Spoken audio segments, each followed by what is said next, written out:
1. Hi, for a bit of background, I am 19 and started working at my Odeon cinema in Exeter, England, May 2015 when I was 17. My cinema had been there since 1939, so as you could expect, lots of things have happened there.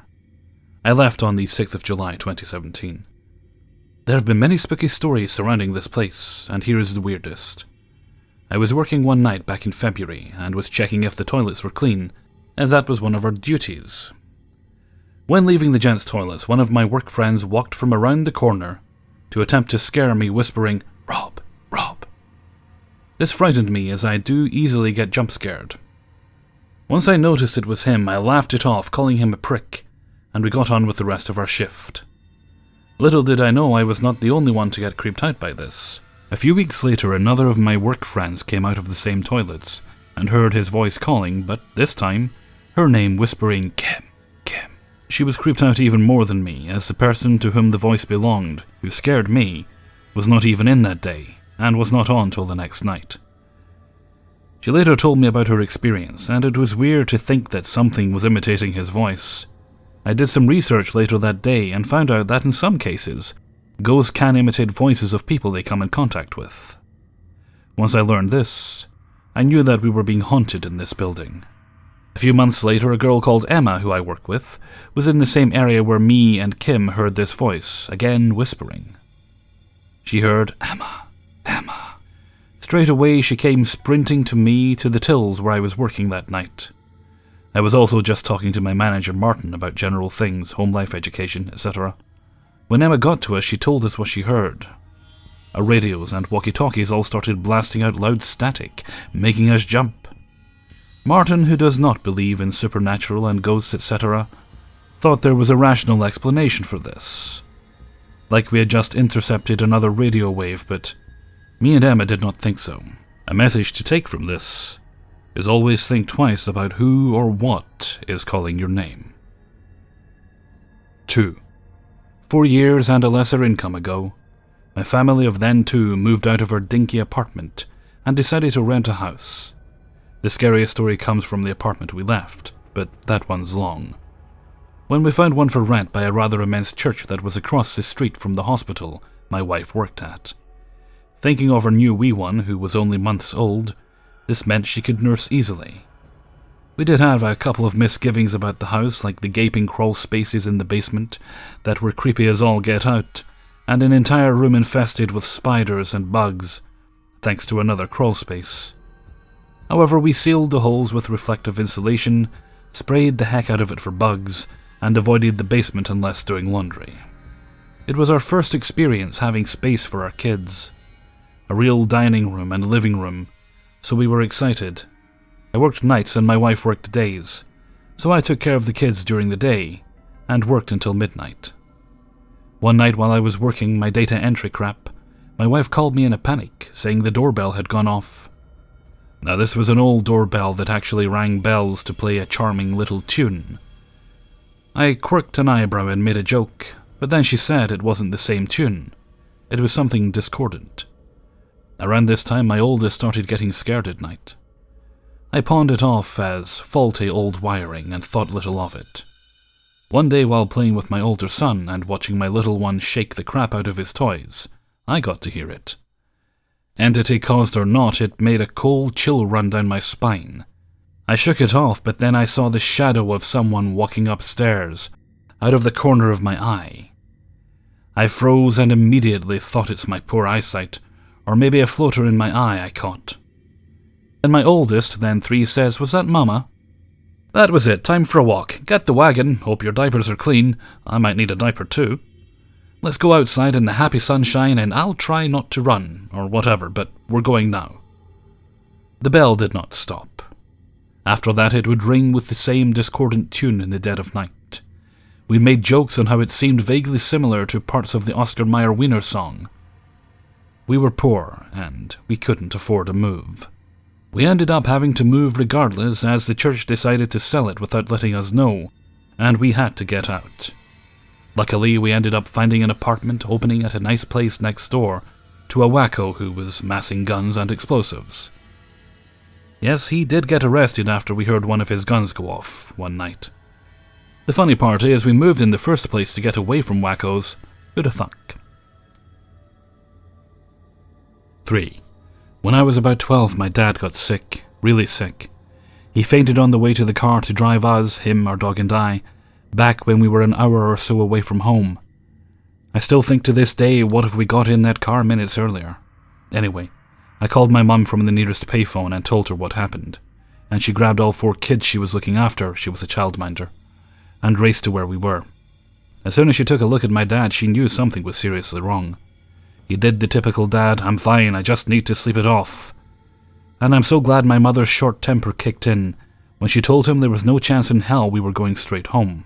My mum dropped me, my sister, our dog, and the eldest of the 4 kids she was looking after, and my grandparents. We were all crammed in a 7-seater car, with 3 of them been taken up by baby car seats. We got news that night that Dad had taken a pretty bad turn, with suspected pneumonia. A few days later, I had been promised to go and see him, but that night he went septic, and he was taken in an ambulance to another hospital and was put in the ICU. I remember crying my eyes out, not understanding why I couldn't go and see him, but Mum could. Mum told me later that she'd gotten the phone call that he might not survive the night. My neighbour came over and stayed with us. I think I cried myself to sleep. This went on for about 4 days. About 4 nights later, I woke up in the middle of the night to go to the bathroom. The reason I know I was properly awake is that I slept in the top bunk with a ladder. I fell from quite a few times while not being fully aware of my surroundings at night. I walked to the bathroom, which was to the left of my room, and opened the door. I lived in the UK at the time, which is so scared of electricity that most light switches are either outside the bathroom or on a string coming down from the ceiling. We had the string. The hall light was on already. When you walk into this bathroom, the sink is directly in front of you. The bath and shower is on the left, and the toilet is on the right. I went to tug on the string when I started to see a light between the toilet and sink. It was coming from nowhere. A long, thin white light that was about as tall as the sink. The center of the light was getting wider the longer I stared at it, starting at maybe the width of a ruler and getting as wide as an A4 piece of paper. I'm currently at work writing this, and that's the only items of reference in front of me. I wasn't scared at first, I was curious. I started to slowly walk towards it, and it seemed to get brighter. It was mesmerizing and comforting. It felt warm, welcoming, peaceful. This probably only lasted a couple of seconds when I started to get scared. I started picturing the things they tell you about when you're dying, that you start walking towards the light. I jumped back, and as soon as I did, it disappeared. As soon as it vanished, I felt completely okay. I was still thinking about it, but I managed to do my business and get back to sleep no problem. I could win awards for how quickly I can fall asleep. The next morning, I really started to worry. What if it was a sign? What if I saw what my dad was seeing? I called my mum straight away, who I woke up. I asked her how Dad was, and she said she hadn't been spoken to for a few hours, but she hadn't heard any changes. I cried and asked if I could stay off from school this day, and she said I could, and that she would be home in a couple of hours. When she got home, I told her about the light in the bathroom, and I told her how peaceful and inviting it felt, and that I thought it was a sign. After talking for a while, she got another phone call from the hospital. She went into her room and locked the door while making me wait downstairs so I didn't hear anything. She comes downstairs, crying her eyes out. I start to cry too, but I realize she's smiling. She tells me Dad has started to make a recovery, that if he keeps improving at the rate he is, he'll be out of the ICU in a couple of days, and I can go visit him. Looking back, I still don't know what the light was, but I like to think it was something telling me he was going to be okay. That warm and calming feeling I got from it was a good sign, even though I took it as bad. A couple of years later, she told me I had awoken her from a dream she was having when I phoned her at the hospital that morning. She dreamt that she was running late for her wedding. She had her dress on, but she was trying to do her makeup, brush her hair, and put shoes on at the same time. She gets into a black car to take her to the wedding, while she's getting phone call after phone call from the family asking where she is. She gets out in front of the church, and everyone is dressed in black. That's when she awoke. It's a bit of a reach, but we like to think that I saw the light to wake her from that dream. 4. So to give some context, my father was a part of the British military. A sapper, so of course, we're all living in a military house built in the 50s or 60s. Either way, it was ugly and not exactly big. My father's line have a weird tradition of passing down tools and furniture throughout the family. For example, engraved knives and walking sticks. In this case, it's a rocking chair passed down from my granddad to my dad. My dad, not thinking much of it, passed it down to a 2-year-old me, and it sat in the corner of my small room, and my mum decorated it with christening toy-like teddies.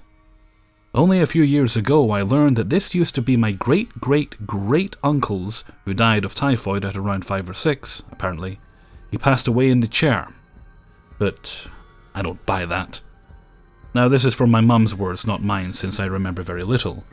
However, I do somehow remember the rocking chair vigorously rocking back and forward against the wall. My mum remembers me constantly crying in my room and me throwing toys at the rocking chair. She would then pick me up and bring me down into the lounge and calm me down, before putting me back. Rinse and repeat for about a week. She eventually looks at the rocking chair only to find a dent in the wall from where the chair had rocked. So she panics, brings me down the stairs and tries to calm me down. She is a believer in the paranormal at this point, after many encounters from her side of the family, and her, which I might share at a later date. Dad was out on an exercise, so it was just me and her. She moved the cot into her room and got in touch with the God Squad the next day. She's religious. The vicar gave her a bottle of holy water. Paranoid as she was, she put it everywhere. The vicar would come and bless the chair when he got the time. Apparently one night my mum was cuddling baby me when a picture of my granddad, which was set up on a small table next to the sofa, almost against the wall, slid off the table and smashed on the floor. My mum recalls screaming something along the lines of, "Leave us alone, you fuck!" The next day my dad comes home from the exercise and is skeptical about the whole story. Either way, they end up going to bed, and my mum remembers waking up in the middle of the night to a cold rush of air, but goes back to bed. My dad remembers waking up to the same cold rush of air, but looks over the side of their bed to see what he describes as a small boy, very pale, so thin you could see his ribs and cheekbones with his skin stretched tightly over them. Some shit that was. My dad is a bit of a pussy to the paranormal and hid under the covers. Although I can't remember much, I can remember the same boy my dad described, and I'm always creeped out when I see the Save the Children ads on TV, and my adrenaline kicks in. Some days later the vicar turns up and blesses the chair. To this day I will not go up my grandparents' attic, after going up there when I was about 10 to get a big box of Lego for me and my brothers to play with. I just remember freezing as I see the rocking chair. Some weird relation my family has with the paranormal, which I kind of buy in with. My mum has about 4 more stories up her sleeve. My dad has 1 or 2. I know my nan has a couple, though, as well. What did you think? I know it's true, but there's got to be a scientific explanation, right? Let me know in the comments. 5. My apartment. I called my local paranormal society to come and help us understand what, if anything, was going on in our apartment. I lived in an apartment just down the road before and had paranormal experiences, but we had never called anyone to investigate, because I didn't even know people would try to help you. These apartments I just moved into were near them, and built at the same time, so I moved in with a bit of a flare of caution. We never suspected anything until a couple of people died around us, which was unnerving. Then my wife had a dream of someone standing above us screaming for help, and I had a hand touch my back right after that. So that is how I first realized there was a presence here. Or presences. Synopsis of findings from the Paranormal Society. There is a portal described as a black and white vortex throwing things out, which is where the majority of our activity is. They said that in the years of investigating there are things in our apartment that have never been seen before. We have one spirit, a male spirit, who is here a lot. We think he is a human. We believe he shot himself nearby. We call him Military Guy for his military style, appearance and demeanor. Then we have a female spirit whom we suspect she killed herself for him. Or was killed and had something to do with him. He doesn't like us figuring things out about the woman. When the sensitive of the paranormal group was discussing the woman, We got a male EVP that shouted, "Mine!" right after a female EVP that said using sex over a human that was saying he likes to create fights, resulting in he likes to create fights using sex. We thought about it, and he could physically create a fight using sex, or he could sleep around with a lot of women and was using sex as a psychological weapon against her. That resulted in her committing suicide over him. Before all that happened, we found out there was a hospital that was destroyed here in the 50s, and our apartments were built on top of where it was. As well, there was a major Native American presence in my town, maybe 200 plus years ago now. We believe we live directly in a ley line, or directly adjacent to a merging of multiple ley lines. Many converge near South Austin, Texas. Also, we are directly next to the downtown of the suburb I live in. It is a downtown that has existed again for about 200 years, rich in murder, thieves, and the rest we will never know. I have talked to a few people about the possibility of something doing satanic worship that lived in our apartment that could have opened the portal. Or perhaps it is older than that, Native American. Anyways, more about the portal from the sensitive. She said it can move locations and wiggle about a bit. Makes sense as the hotspot in the room moves. She says in the bathroom there is a black wall that is not actually a wall. It is only something she can see in her mind, and she said it sucks in energy or souls, or anything they need. Also, there are two sigils on the wall. One, she said, is older than the other. One is gold and looks like a star, she said. It is specifically for negative purposes. We have smelled death and different types of garbage in this location when the rest of the house smells pleasant. In the room we sleep in, she said she saw a double helix in the air. First for that. In this location we have put the audio recorder and gotten objects being slid across the counter, sinister laughing, boots walking and growls. The sensitive has also said that there is a white witch guarding the portal, attempting to limit the amount of negative spirits coming out of it. We are thankful for her, because they said it would be unlivable here without her efforts. She also said both sides, good and evil, believe they are winning the battle. There are many negative spirits here, it seems, not just our resident military guy.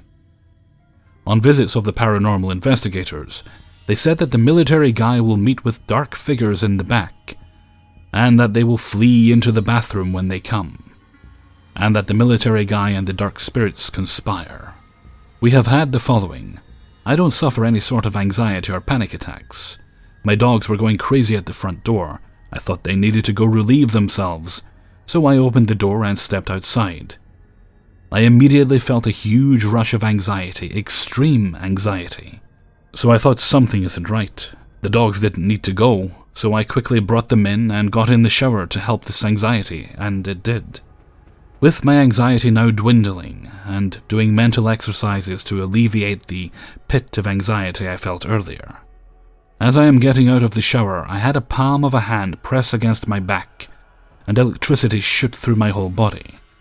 I jumped, of course, and quickly got dressed. About a week later, my wife had a dream of standing above us two in bed, calling our names for help, but we couldn't hear the person she was dreaming as. I thought this was particularly strange. We had a 15-year-old girl die out front in a car accident in October 2016, and a man got beat to death about 150 to 200 yards away in August 2016. Also, our maintenance told me there had been many suicides in the property, and that he had found some of them. Some of them included the buildings around me and my building. I had seen a light figure about 6 feet tall standing in the corner of the room. I felt a surprise feeling from it, and I was surprised and said, "Whoa." I turned to get my wife and it was gone. Also, we live next to a crack house that many fucked up people come walking by at all times of the day with their own negative energy. Dangerous. We live right next to an interstate. There was a car accident outside probably 100 yards away that my wife heard, and within a few seconds, all the items on our shelf were thrown across the closet. There was nothing left on the top of the shelf, and it's not like it was unstable. We put it back in the same way, and it hasn't fallen weeks later. My bullets went flying and scattered everywhere, as well as an easy 30-pound laundry bag of shoes, all sorts of stuff. The day before Thanksgiving, I saw an apparition of a man 5 times in front of me. I would look down, close my eyes, and look back up, and he was there every time for 5 times until he was gone. But he wasn't totally opaque, he was translucent, almost as if it was only waist up.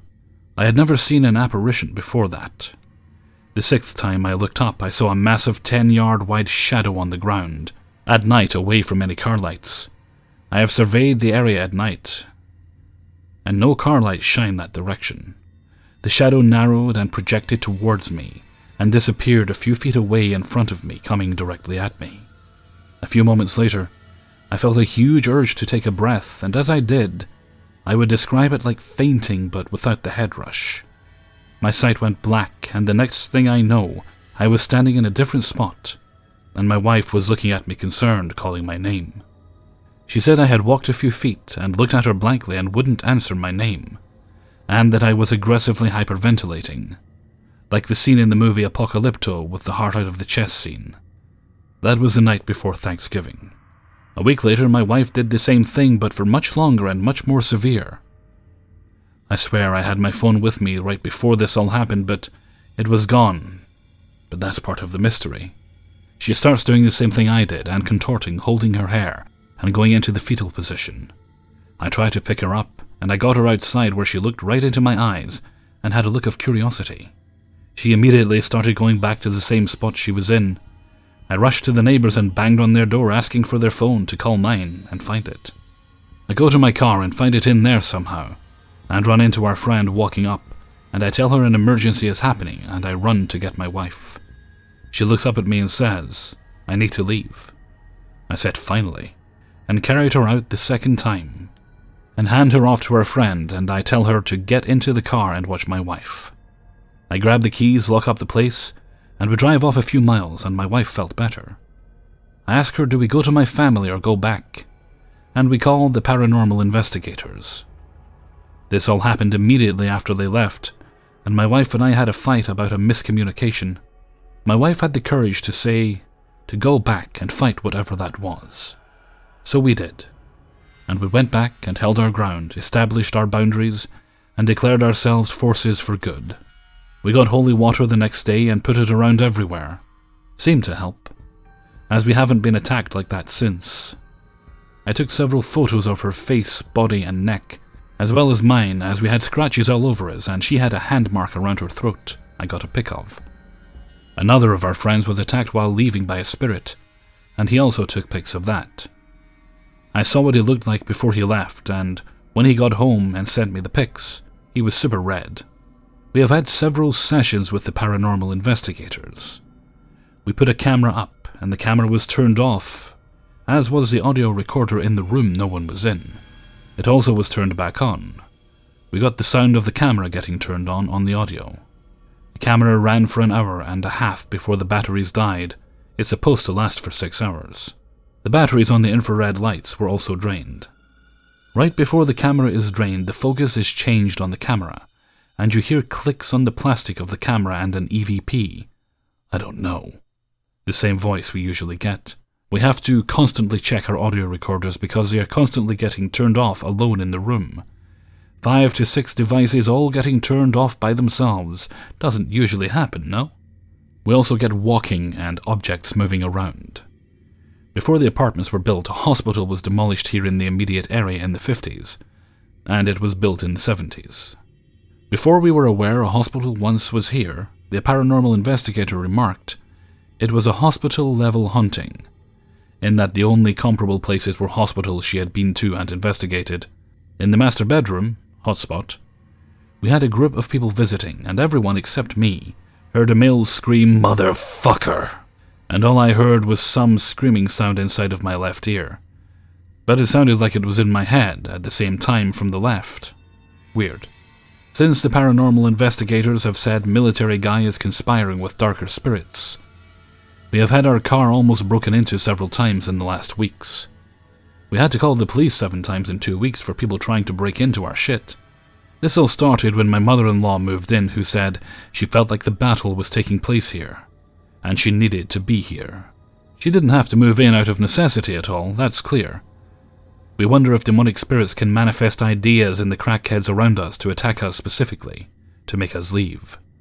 What gives weight to our sensitive is the uncanny ability to tell me something that is going on without me even telling her.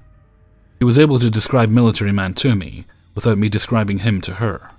Military Man also has appeared to my wife once. One time I had come home and yelled at the negative spirits to leave, and that we are positive. I left to go get holy water and shut the door. As I shut the door, the sensitive texted me and says, "Military guy is angry." Another time she hit the mark. I was being attacked during a tarot reading. My wife and mother-in-law had done the reading the previous night, and when they were explaining it, she had gotten sick. When they explained the reading to me, I was sick. The sensitive texted me again and said, "Is everything okay over there?" Less than 3 hours later, my wife was almost run over while walking her dogs by a crackhead driving through the trees off the road. Another time I had seen Military Man above one of our dogs, and I asked myself, if he is spending time with the dogs, could it be so bad? Maybe he deserves to have his soul addressed too. The first thing the sensitive said to me next time I saw her was, "He is fooling you. He is trying to make you think he is better than what he is. Stay cautious of him as he is malicious," which I totally agree with. When my wife saw the military guy, we were extremely stressed, and he came and laughed at her and then went into the bathroom. So we said he is using the negative energy from our argument in a ritual in the bathroom right now. So we ran and got holy water and sage and did a smudging of the bathroom to interrupt his ritual. The negative spirits really seem to have a problem with our tarot use. Our tarot reveals a battle that we are being protected and attacked. We get a recurring card, a twist in the tale, an unexpected foreseen event out of our control. I asked on the audio recorder, why do we keep getting a twist in the tail card? We got a mwahaha, literally with the mwahaha, the M blew me away. Not just haha, but mwahaha. When we watch documentaries on tarot, there is a lot of movement. So that's a little backstory. Like I said, I don't think many places have circumstances in place to get repeatable Class A EVPs, but I certainly seem to be in the middle of an interesting experiment for a few months. So we got awesome results with the paranormal investigators. So we got our own audio recorders, and every night we try and do an EVP session. The last 2 nights have only been Class Bs and Cs. But this one I liked because my wife, her mother and I could all hear the word jammin', which I thought was funny. The most groundbreaking one was a female spirit who spoke on top of the human conversation, to the point it completely drowned out the human's voice. To make it more interesting, the last letter in the last word of the EVP, the most important word, was overlaid on top of the first letter of the first word the human was speaking. So the point of all that is, how could an EVP, A, drown out the human convo and only hear the EVP, B, use the sound of the human's pronunciation to enforce the ending of the female EVP's most important word, C, end the sentence on the first word of the human without knowing what the human was saying or going to say, almost before the human did or as the human was thinking the sentence out. The EVP sounds like this: Human Paranormal Investigator. He likes to create fights. Female EVP talks over human using sex. It finished her sentence.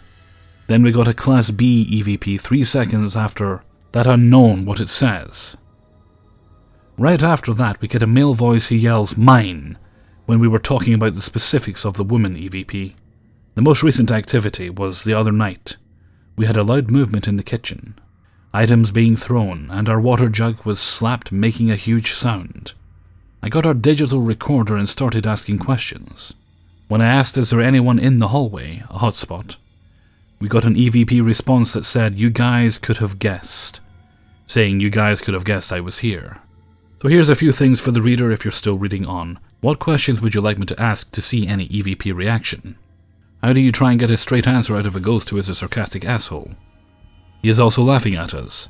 Funny that the sensitive said he thinks he is so funny. And we get lots of snickering on the EVP. Any ideas on the portal? We are trying to leave ASAP here, as we are not safe. Hey everybody, Hellfreezer here, and thank you very much for listening to 5 True Paranormal Stories, episode 77. Thank you very much to everybody who allowed me to use their stories in this video. I'll just add, if you're curious about any of the EVPs in the last story, If you click on the link I've got in the description, it takes you to the original Reddit post, and there's a number of clips linked in the comments. I didn't want to put them all here as they're not mine to do with as I please. But if you want to hear them, just click through there and you'll be able to give them a listen. Okay, and with that I think I'm going to head off for now. So, until next time, thank you very much for listening, and take very good care of yourselves.